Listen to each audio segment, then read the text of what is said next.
Hello everyone, welcome to D Sport Magazine. I'm here with Mike. He is a senior engine calibrator at COBB. Mike, thank you for coming down to help us out. Thanks for having me, man. So here we have our D-Garage 2019 Subaru WRX. We got tricked a little bit when we first attempted to get a baseline on the dyno, and a lot of you guys have seen it in other videos.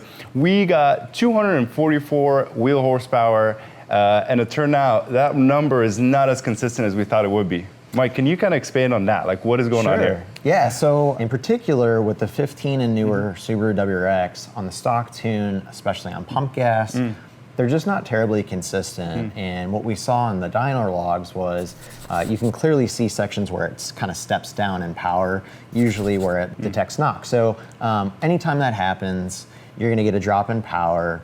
And we looked at 3 successive runs. They were anywhere from 217 to 233 up to 240. And so maybe sometimes you get 240, maybe sometimes you get 217. And we actually have the same dyno at COBB. And I've even seen them make under 200 if they get real cranky and they don't like the fuel. So big range, not super consistent. Right. Our first upgrade, aside from a cab back exhaust that we'll talk about later, was a COBB Access Sport Stage 1 91 octane tune, and there was a big difference. Now, the difference in power from our highest run wasn't that significant, but it turned out there's more to it than just peak numbers. Can you talk about the consistency of the COBB and what makes it that consistent? Yeah, and so what we did was we loaded up the COBB tune and we did 3 runs in a row, no changes at all, and I was happy to see that all 3 were the same. Right. So that's the biggest thing. On this car, you might not make the hugest peak power gains, but we want to make sure you get that power every time you hit the throttle. So up top at the higher RPM, the difference was relatively small compared to the best stock run, but actually everywhere below that, in the mid-range and the low end, there was an increase in torque that's real significant, and you definitely feel that on the road too. Now, what is that attributed to? Like, what makes it just that consistent compared to the Subaru too? Yeah, so Subaru designed these to be super dynamic, and there's pluses and minuses to that. You know, the 240 unicorn pull is something that is rarely possible, but the Subaru ECU wants to give it to you when it is. Right. And when it needs to protect itself, it's going to do that. Right. And with the high compression direct injected turbo engines, there's such a huge difference in power output anytime the ignition timing steps down, and that's what we see. You know, a couple degrees of timing could be 20, 30 horsepower. Right. So we've worked with COBB over the years a lot, and we know a lot about the reliability in the off-the-shelf maps.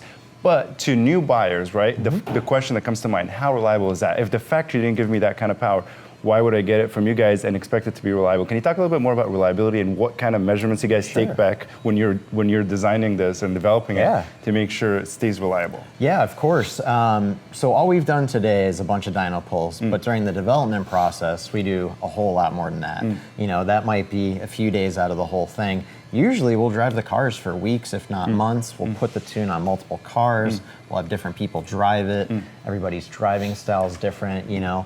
I'm always amazed when I get in a car with people, the things they do that I would never think to do.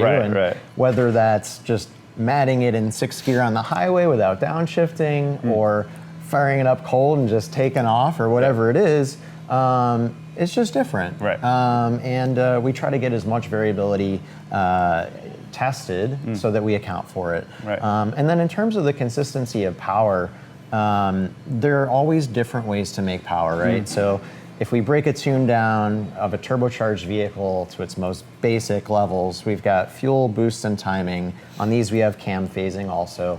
And the combination of those that you choose can have a really big impact on reliability, on consistency of output.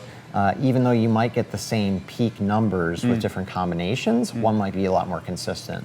So one of the things that we've done in our tune is we've actually reduced the peak boost from stock. Got it. And believe it or not, when we did the custom tune today, which made way more torque, still a little bit less boost than stock.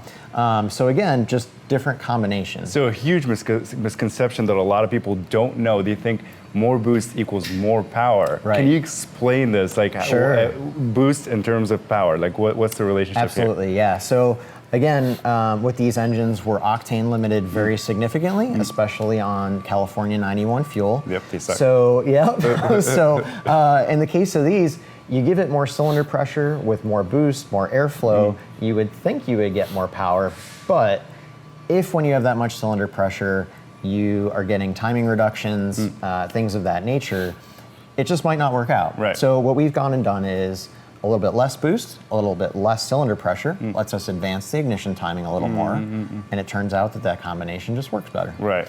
And still keeps us below the knock threshold, as we saw, based on the 3 runs in a row, doing the same thing, Right. no knock being detected, which is what we want to see. You guys know us. We always just continue upgrading the cars until they get to a level where we have to actually build the engine and go all out. But I have an actual little bonus question here for Mike. If this was your car, it is a brand new, completely factory, what would your modification path be to Sure. kind of get like the most power while still being reliable, fun, and just kind of keep that dynamics? Right on, yeah. So one of the things I love about the 15 and newer WRX is it's a great place to be. It's comfy, it's pretty quiet, they get pretty good fuel economy, and there's a lot of things that it does well. It could definitely use some more power, and one of the first ways that I like to do it is I actually like to put better fuel in it right away. And I don't just mean 93 octane, I mean I want to put some E85 in it. So with this particular vehicle with a COBB Flex Fuel kit, all you really need is the kit, which is just a module, a sensor to get that data to the ECU.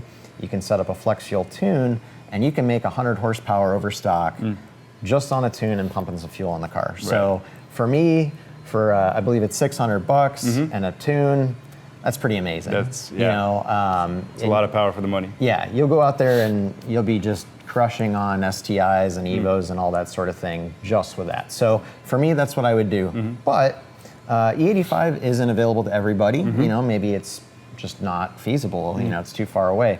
Also, some people just can't be bothered. They want to go to the gas station near their house and just not think about it. So for those folks, if they're going to stick with gas, then it's a far more traditional mod path that I would take. Right. You know, we do the intake, we do the exhaust, we do the tune. And as I saw in your car and all the others I've worked with, the factory intercooler works pretty well, but it does get heat soaked relatively easily. So a great point to go after that is with a better intercooler, preferably, in my opinion, a front mount intercooler. Yeah. That way, regardless of the conditions you're driving in, whether it's stop and go traffic, on the highway, at the drag strip, it's up in front of the car, it's not getting heat soaked, and you're gonna get the cooling you need to make, again, the good consistent power that we wanna see. Got it, okay. Thank you so much for coming down. I think the car is ready for the drag strip tomorrow. Yeah. Make sure you guys subscribe, like, and we'll see you next time. Thanks. You. Thanks so much, Mike. Right on. Yeah.